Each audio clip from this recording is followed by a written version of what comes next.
ನೀವಲ್ಲಿ ಇರೋಕ್ಕೆ ಲಾಯಕ್ಕೆ ಇಲ್ಲ.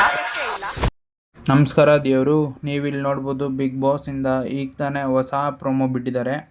ಇಲ್ಲಿ ನೋಡ್ಬೋದು ನೀವು ಸ್ಕ್ರೀನ್ ಮೇಲೆ ಯಾರು ಬರ್ತಿದ್ದಾರೆ ಅಂತ. ಇವ್ರು ಗೊತ್ತಿದ್ರೆ ನಿಮಗೆ ಒಂದು ಕಮೆಂಟ್ ಮಾಡಿ ಅವ್ರ ಹೆಸರನ್ನ. ಅಗ್ನಿ ಪರೀಕ್ಷೆ ದಾಟೋದು ತುಂಬ ಕಷ್ಟ ಅಂತ ಹೇಳಿದ್ದಾರೆ. ನೋಡಬೇಕು ಎಷ್ಟು ಜನ ಫೈನಲಿಸ್ಟ್ಗೆ ಸೆಲೆಕ್ಟ್ ಆಗ್ತಾರೆ. ನಿಮಗೆ ಯಾರಾದರೂ ಸೆಲೆಕ್ಟ್ ಆಗ್ತಾರೆ ಅಂತಿದ್ರೆ ಕಮೆಂಟ್ ಮಾಡಿ. ಇಲ್ಲಿ ಯಾವ ಜಡ್ಜಸ್ಸು ಈ ಶೋ ನಡೆಸ್ಕೊಳ್ಳೋಕ್ಕೆ ಲಾಯಕ್ಕಿಲ್ಲ ಅಂತ ಕೇಳಿದಾಗ ನೀವು ನೋಡ್ಬೋದು ಇಲ್ಲೊಬ್ರು ವಿನಯ್ ಫೋಟೋನ ಸುಟ್ಟಾಕಿದ್ದಾರೆ. ಇದ್ರ ಬಗ್ಗೆ ನಿಮ್ಮ ಅಭಿಪ್ರಾಯ ಏನೋ ಕಮೆಂಟ್ ಮಾಡಿದ್ದೀವರು. ಅಲ್ಲಿ ಯಾವ ಜಡ್ಜಸ್ಸು ಇರೋಕ್ಕೆ ಈ ಶೋ ನಡೆಸ್ಕೊಡೋಕ್ಕೆ ಲಾಯಕ್ಕಿಲ್ಲ ಅಂತ ನಿಮಗೆ ಅನಿಸುತ್ತೆ ಅದನ್ನು ಕೂಡ ಕಮೆಂಟ್ ಮಾಡಿ.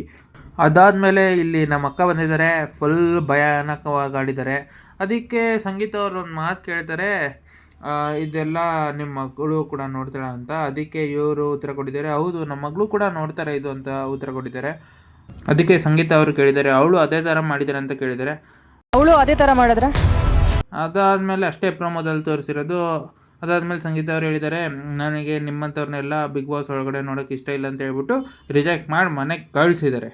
ಈ ಬಿಗ್ ಬಾಸ್ ಬಗ್ಗೆ ಇನ್ನೂ ಪೂರ್ತಿ ಮಾಹಿತಿಗಾಗಿ ನನ್ನ ಚಾನಲ್ನ ಸಬ್ಸ್ಕ್ರೈಬ್ ಮಾಡಿದ್ದೇವರು.